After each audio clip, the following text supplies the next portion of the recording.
오늘 우리에게 주시는 말씀의 제목은 하나님 자녀의 방법은 따로 있습니다. 입니다.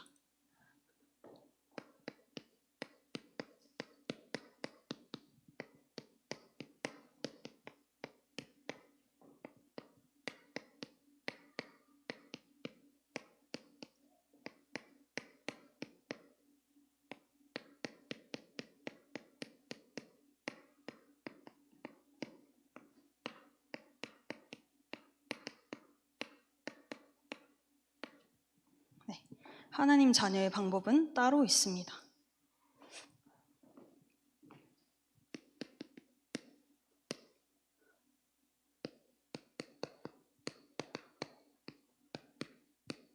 저희가 지금 방금 읽은 창세기 1장 26절, 28절에 보면요.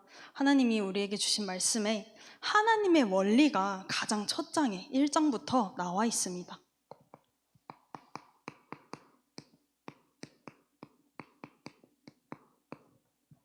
이 하나님의 원리가 무엇이냐? 1절부터 첫 번째로 26절에 성삼위 하나님이 나와 있죠. 우리의 형상을 따라 우리의 모양대로 우리가 사람을 만들고 성부, 성자, 성령 하나님께서 이 만물을 창조하시고 성부, 성자, 성령 하나님께서 그 성삼위 하나님의 형상을 따라 또한 우리를 만드셨습니다. 또 두 번째로 27절에는요. 우리를 하나님을 닮은 어떤 존재로 만드셨죠? 영이 있는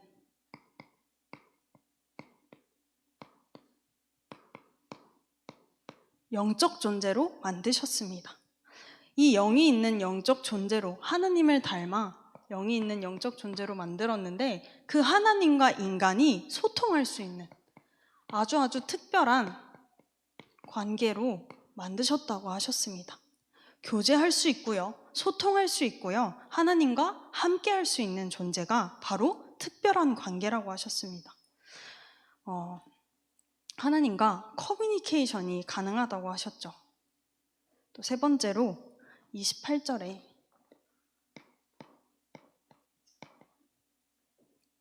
이러한 성삼위 하나님의 모양대로 영적인 존재로 만들어진 인간은요, 하나님과 특별한 관계라고 했는데 28절에 그 사랑스러운 특별 존재에게 여러분 우리가 음식 하나도 내 손으로 만들면요 어떤가요? 그 음식에 그게 간이 잘 맞건 못 맞건 간에 좀 특별해지잖아요. 내가 만들었으니까.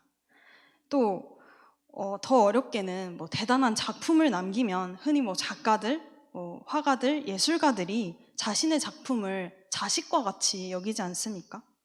그런 무생물에게도 이렇게 우리가 이입을 하게 되고 마음을 주고 특별해지고 특별하게 여기는데 전능하신 창조주 하나님이 이 성삼위 하나님이 자신을 모델로 우리를 지으셨고 그와 커뮤니케이션이 되는 존재로 만들어 놓으시고 무엇을 주셨습니까? 우리에게 생육하고 번성하고 땅에 충만하라. 땅을 정복하라. 그리고 다스리는 이러한 복까지 우리에게 주셨습니다. 그런데 이 복을 다 주셨는데 이 정복하고 다스린다, 번성하게 하고 충만하게 한다, 이것을 잘 보면요. 이 정복권 다스리는 또 왕권이 누구에게 있었던 것입니까? 바로 왕 대신 하나님이시죠. 이 모든 세상의 최고 통치권자이시잖아요. 우리가 그분의 자녀로 그 능력과 그분의 모든 것이 또한 우리에게 닮아 우리에게도 와 있었다는 것입니다. 그 능력과 그분의 모든 것이, 근데 그 증거로 아담이 모든 생물의 이름을 다 지었다고 하잖아요. 너무 이 아빠의 모습과 똑같이 아빠도 이 세상을 창조하실 때에 말씀하시니 그대로 되니라 라고 나와 있는데 아담이 그 생물을 부르는 그대로 그 이름이 되었다고 나와 있습니다.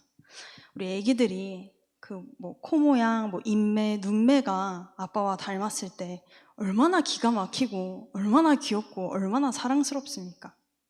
우리가 하나님과 그런 관계, 그런 존재로 우리를 지으셨습니다.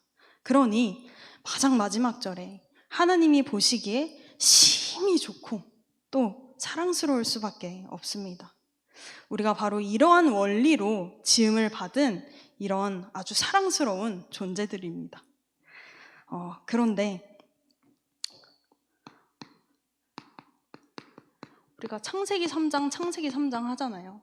이 창세기 3장의 인간, 우리가 입버릇처럼 말하는데 창세기 3장에 그럼 무슨 일이 일어났다는 것이냐? 바로 이 원리가 완전히 깨어져 버린 것입니다. 하나님이 생명나무와 선악을 알게 하는 나무의 열매를 먹지 말라 하신 그 속에 이런 모든 복이 또 함께하는 모든 축복이 다 들어있었는데 그 약속의 증표로 주신 것인데 인간이 사단의 말을 듣고 그 거짓말에 속아서 하나님과 이 약속을 깨고 하나님을 떠나게 되었습니다. 우리에게 죄가 들어오게 되었습니다. 사단에게 완전히 잡힌 인생이 되어버렸습니다. 이거는 단순히 먹지 말라는 어떤 과일은 낼름 먹어버렸다? 또 친구를 만나러 갈 때 어긴 어떤 시간 약속 정도의 약속의 의미가 아니라요. 하나님을 떠났다, 또 죄를 지었다, 사단에게 잡혔다는 건 이 앞에 창세기 1장 26절, 27절, 28절에 있는 이 모든 것들이 완전히 깨어져 버렸다는 것입니다. 이게 어떤 순차적으로 온 문제가 아니라 우리가 엄마 말을 안 듣고 집을 나와버리면요, 일단 먹을 거에 문제가 생깁니다. 또 잘 곳에 문제가 생깁니다. 입을 거, 쓰는 거, 노는 거, 공부할 거 다 문제가 생기지 않습니까? 우리가 하나님을 떠난 그 순간, 죄를 지은 그 순간 모든 문제가 들이닥친 것입니다. 그래서 이제는 우리의 상태, 우리의 운명 자체가 이런 28절에 있는 왕과 같은 왕의 자녀의 존재가 아니라요, 로마서 23절에 본질상 진노의 자녀의 상태가 되었습니다. 이것은 운명과 사단과 저주와 재앙에 완전히 잡힌 상태. 이번 주 강단에서는 끌려간다고 했죠. 끌려가고 있는 상태. 완전히 종노릇하는 상태. 얼마나 왕과 같은 존재, 왕에서 종으로 변했으면 얼마나 떨어진 상태인 건지. 또 로마서 5장 12절에 보시면요, 한 사람 아담으로 인해서 죄가 이 세상에 들어오고 죄로 인해서 사망이 들어왔나니 우리의 상태가 죄의 상태, 사망의 상태가 되어버렸습니다. 또 14절, 그 다음 절을 보시면 아담의 범죄가 같은 죄를 짓지 아니한 자들까지도 사망이 왕노릇하였나니 우리가 왕의 자녀로서 이러한 축복을, 또 이런 축복과 권세가 통치와 다스림을 누리는 자들이었는데 이제는 누가 왕노릇한다고 하셨습니까? 사망이. 우리에게 이 사망이 들어오고 그 사망이 왕노릇했다.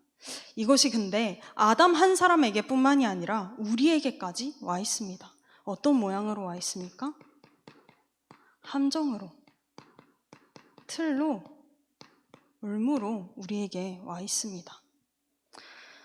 이러한 상태의 이 창세기 3장에 지금의 인간들, 지금의 사람에게 이 26절, 27절의 이 축복은 모른 채 28절의 것, 잘 살고 대단하게 살고 있어 보이게 살고 이런 것들이 이 복이 없는 인간에게 아무리 추구하고 달려가 본들 있을 수가 없는 것입니다. 왜냐? 원리가 완전히 깨어져 버렸으니까요. 그래서 하나님은 무엇을 약속하셨냐? 창세기 3장 15절에 그리스도를 약속하셨습니다. 아까 로마서 5장에 한 사람의 범죄로 죄가 또 한 사람의 범죄로 사망이 들어왔다고 했습니다. 그래서 그 사망이 이제는 왕노릇한다고 했잖아요. 근데 그 뒷절에 로마서 5장 17절을 보시면요. 한 사람의 범죄로 말미암아 사망이 그 한 사람을 통하여 왕노릇하였은즉 더욱 은혜와 의의 선물을 넘치게 받은 자들은 한 분 예수 그리스도를 통하여 생명 안에서 다시 왕노릇하리로다. 이 그리스도가 회복시키신 것이 이 26절, 27절, 28절에 이 하나님의 원래의 축복을 예수 그리스도를 통하여서 완전히 회복시키셨습니다. 왜냐? 이 그리스도 안에 저 원리가 다 들어있으니까요.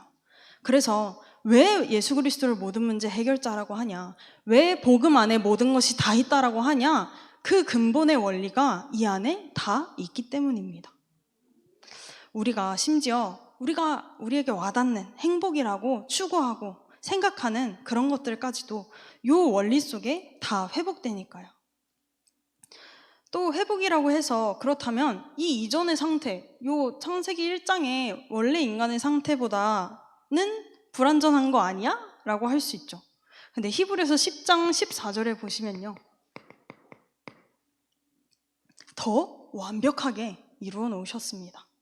그런데 하나님은 이 근본이 예수님이 십자가에 죽으셨을 때만 잠깐 회복됐다가 또 우리가 복음을 처음 들어서 이제 구원받았던 그 순간에만 또 잠깐 회복됐다가가 아니라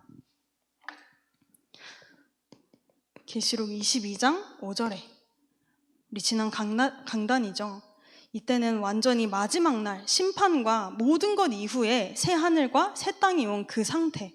그래서 그 상태에 무슨 만국이 있겠냐라고 하시면서 그 뜻은 지금 우리가 누리길 원하신다라고 하셨습니다. 지금 우리가 누리길 원하신다. 마찬가지로 계시록 22장 5절에도 그때 그들이 세세토록 왕노릇하리로다.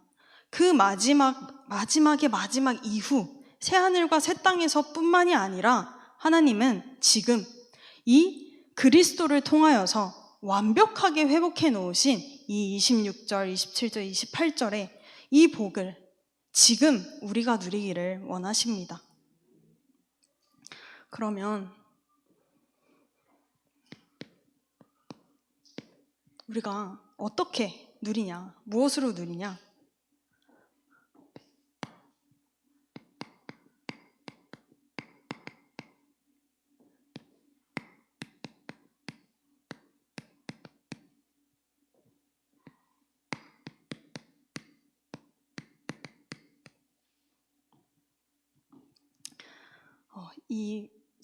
사도행전 1장 1절에 오직 그리스도, 사도행전 1장 3절에 하나님 나라, 사도행전 1장 8절에 오직 성령으로 우리는 누릴 수 있게 됩니다.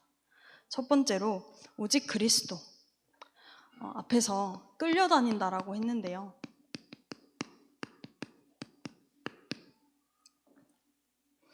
우리가 뭐에 그럼 끌려다니나 봤더니요.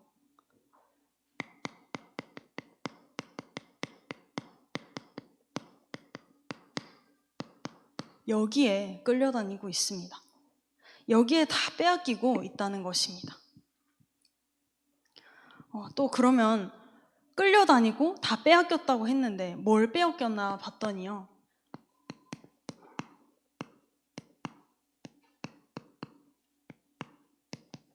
우리가 이 축복을 다 누리면 뭐 하겠습니까? 전도운동하러 뛰어다니겠죠. 또 복음 증거하고 복음을 제대로 누려버리겠죠. 근데 우리가 여기에 다 끌려다니고 빼앗기는 동안 이 진짜 해야 될 것을 완전히 잃어버리게 되는 것입니다. 나는 전도운동을 막을 생각까지 없었는데, 나는 복음을 막는다라고 생각한 게 아니었는데, 이거 막는 나로, 이거 막는 나의 체질로 여기서 나오는 생각과 마음을 전부 다 빼앗겨 버린 것입니다. 이게 바로 내 안에 견고한 진으로, 사단의 망대로 표현을 하셨습니다. 이게 망대라고 치면요, 이 안에 염려, 불안,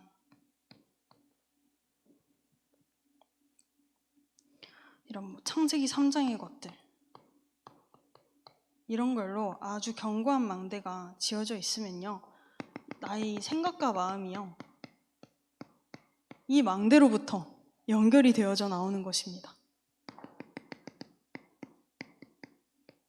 이게 별로 망대같이 생기진 않았는데 망대로 봐주세요.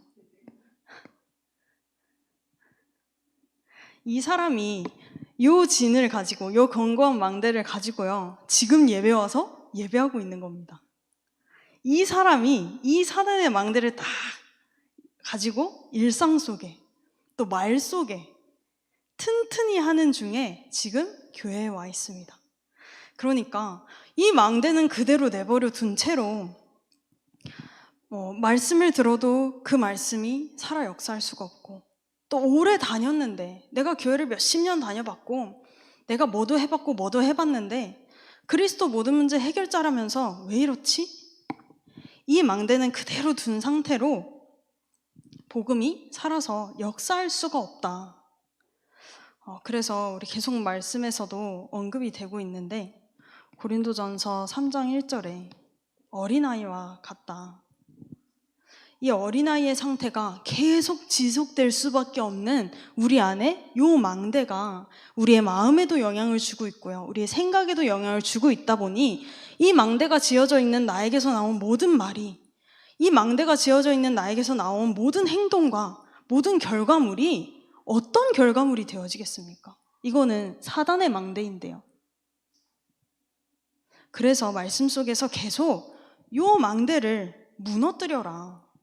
그럼 어떻게 무너뜨립니까? 3번에 사도행전 1장 8절, 오직 성령이죠. 광야길을 생각해 봤습니다. 광야길이 사실은 전부 다 요거 무너뜨리는 시간이었더라고요. 이 견고한 사단의 망대로부터 나온 생각이 곧 출애굽기 16장 3절에 이스라엘 백성이 우리가 애굽 땅에서는 고기도 먹었고 떡도 배불리 먹지 않았냐? 그러니 애굽 땅에서 노예였고 종이었음에도 불구하고 애굽 땅에서 죽었더라면 좋았을 것을, 여기서 나온 생각과 말, 모든 것입니다. 그러니까 또 만나와 메추라기를 내려주시고, 또 출애굽기 32장 3절에서 4절을 보시면요,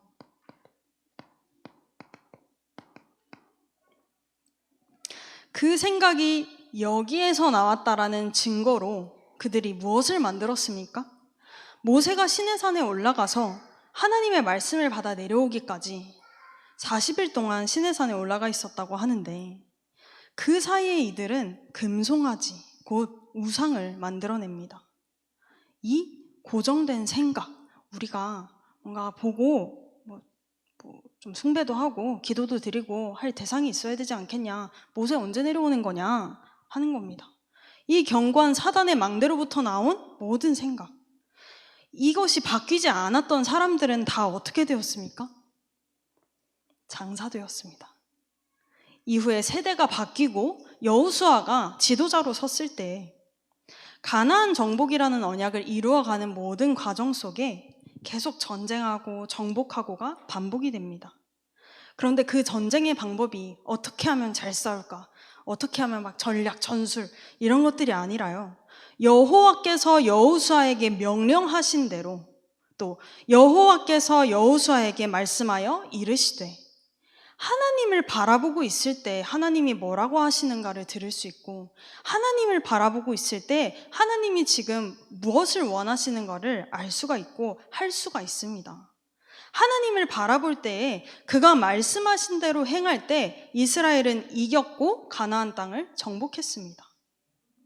또 두 번째로 사무엘, 미스바 운동을 했죠. 교회가 복음을 잃고 또 지도자까지도 완전히 부패해져 버리고, 복음 가졌다고 하는 이스라엘 백성은 복음은커녕 똑같이 우상 숭배하고 있었습니다.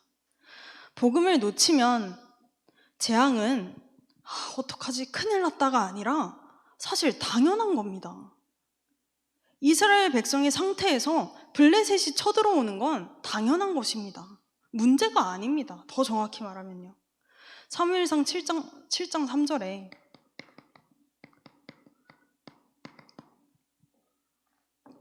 그때 사무엘이 너희 중에서 니들 안에 있는 그 이방신, 우상 다 제거하고 너희 마음을 여호와께로 향하여 그만을 섬기라. 다시 그 마음을 돌이켜서 하나님을 바라볼 때에 그게 바로 미스바로 모이라. 바로 미스바 운동 아니었습니까? 지금도 똑같습니다. 하나님은 우리 안에 복음이 역사할 수 없게, 말씀이 들릴 수 없게 견고하게 지어진 사단의 망대, 이것을 무너뜨리라고 하시는 겁니다. 그럼 어떻게 이 사단의 망대를 무너뜨립니까? 내 생각이 틀렸다라고 인식조차 못하는데 어떻게 나의 생각을 바꿀 수 있습니까?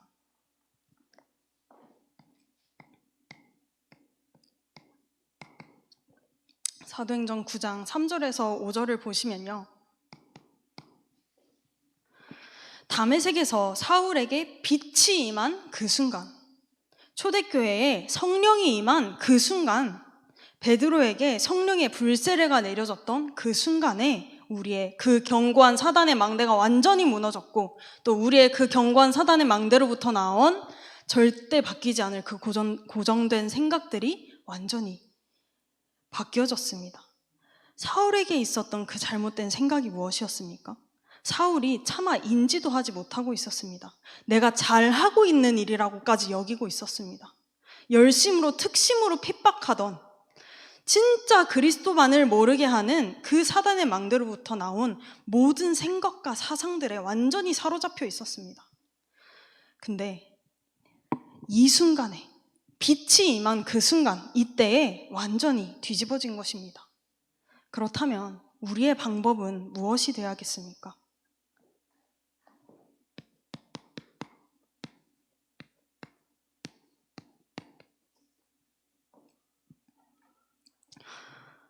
누가복음 11장 13절에요.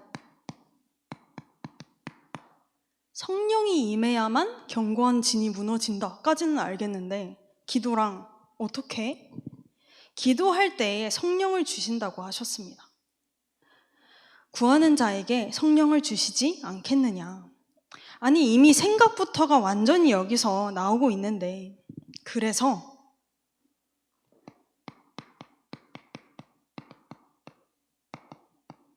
마태복음 12장 28절 29절에 먼저 강한 자를 결박한 후에 성령과 흑암은 같이 존재할 수가 없습니다. 어디 빛과 어둠이 함께 공존할 수 있겠습니까? 성령을 힘입어 귀신을 쫓아내면 하나님 나라 임하였느니라. 그래서 우리의 기도가 393이 되어야 합니다. 성삼위 하나님을 누리는 기도 3, 보좌의 능력을 누리는 기도 9, 3시대를 살리는 기도 3. 하지만 먼저 우리에게 말씀이 들려지지 않으면요, 올바른 생각이 될 리가 없고 올바른 기도가 되어질 수가 없습니다. 그래서 가장 먼저는 그리스도의 복음의 말씀부터 나에게, 그래서 사도행전 1장 1절에 그리스도, 참 복음이 나에게 각인되면요, 이제 기도가 될 수 있는 바탕이 딱 나의 마음과 생각의 바탕이 세팅이 되어지게 됩니다. 복음이 살아서 역사할 수 있는, 말씀이 살아서 역사할 수 있는, 여기에 이제 드디어 하나님의 망대가, 보좌의 망대를 세워가게 되는 것입니다. 우리가 백날 첫날 요 상태 그대로 두고서 망대라고 계속 말씀은 나오니까 보좌의 망대 세워지게 해주세요, 보좌의 망대 세워지게 해주세요 이래가지고 보좌의 망대가 어느 순간에 착착착 세워지고 있는 게 아니라 말씀 그대로 견고한 진으로 되어 있는, 이게 어떻게 보면 저는 좀 나를 복음으로 진짜 올바르게 제대로 좀 직시한다? 이런 느낌을 받았거든요. 그러지 않으면 사실은 말씀이 역사할 수 없고 복음이 역사할 수 없다고 하셨습니다. 그래서 말씀이 역사할 수 있고 복음이 역사할 수 있는 나의 상태를 먼저 만들고 난 이후에, 그리스도가 완전히 임한 이후에 나의 이 기도가 되어질 수밖에 없구나. 사실은 열심히 성구상 기도를 외워서 달달달달 외운다고 해서 내가 진짜 기도를 하고 있는 게 아니라 그 보좌의 능력이 나에게 임할 수밖에 없는 그 기도의 비밀은 요게 되어졌을 때 나오는 이 누림의 기도다. 그래서 그때 그러면요, 또 이런 질문도 할 수 있을 것 같습니다. 이때 갑자기 나에게 있던 그 문제와 갈등과 위기가 싹 사라진다, 해결된다, 또 이제는 안 힘들고 안 괴롭다, 이렇게 된다는 게 아니라 그 문제와 그 갈등과 그 위기가 나에게는 문제로 보일 수 있지만 하나님께 진짜 이게 문제냐? 나는 해결할 수 없지만 하나님이 그 문제 해결하실 수 있는 능력이 없는 분이냐? 제가 사무엘상에 다윗과 사울 왕의 이야기를 다 아시잖아요. 그것을 쭉 읽으면서 한 가지 질문이 생기더라고요. 다윗이 쫓겨다니고 사울 왕의 온갖 시기와 질투를 받고 또 살인 위협까지 받아가면서 이렇게 다윗이 도망자 신분이 된 그때에 하나님은 다윗 주변을 정리하시는 시간표였다라고 메시지에서 많이 나옵니다. 다윗 주변에 저 사람이 왕이 될 거래 하면서 붙어 먹었던 가짜들이 있지 않습니까?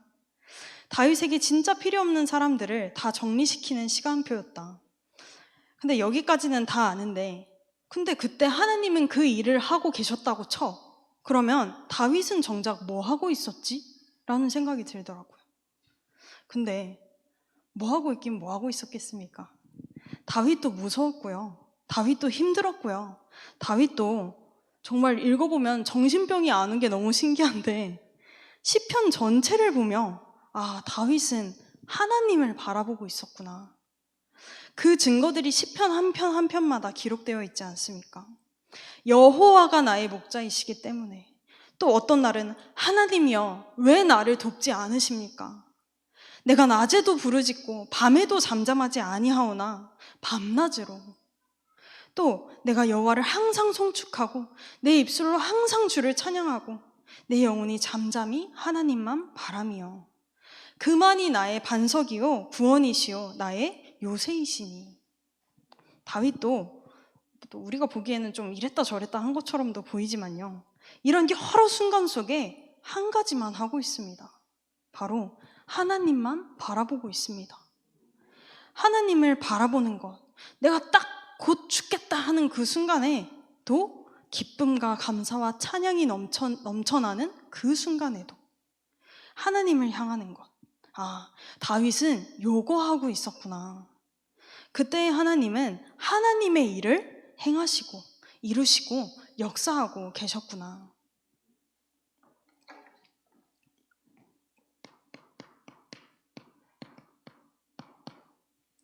이사야 62장 6절 7절 6절에 보시면 예루살렘이여 내가 너희 성벽 위에 파수꾼을 세우고, 우리를 바로 이 파수꾼으로 부르셨습니다.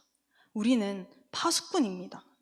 근데 그 파수꾼의 할 일은요, 주야로 계속 잠잠하지 않게 너희는 쉬지 말며 뭐 하게 하라? 여호와로 쉬지 못하시게 하라. 파수꾼의 할 일은요, 종일종야 기도하는 자입니다. 파수꾼의 할 일은 여호와로 일하시게 하는 자지 내가 뛰어다니는 자가 아니라고 하셨습니다. 그가 일하심을 보는 자라고 하셨습니다. 이게 바로 오늘 제목인 하나님 자녀의 방법입니다.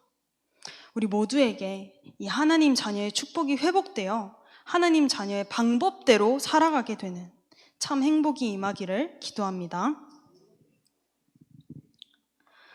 우리 이 시간 기도하겠습니다.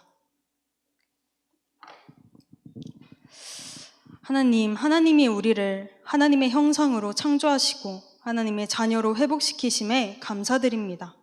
참된 축복을 아는 하나님의 자녀로, 참된 행복이 있는 하나님 자녀로 살아가게 하옵소서. 우리 안에 나조차도 알지 못하는 견고한 진을 쳐놓고 속이는 모든 사단의 흑암의 저주의 망대가 이 시간 그리스도 이름 앞에 완전히 무너지며 복음이 역사할 수 있는, 말씀이 살아 역사할 수 있는 보좌의 망대가 세워지게 하옵소서. 이를 위한 하나님이 원하시는 참된 기도가 시작될 수 있도록 성령으로 역사하여 주시옵소서. 감사드리며 우리 주 예수 그리스도 이름으로 기도드리옵나이다. 아멘.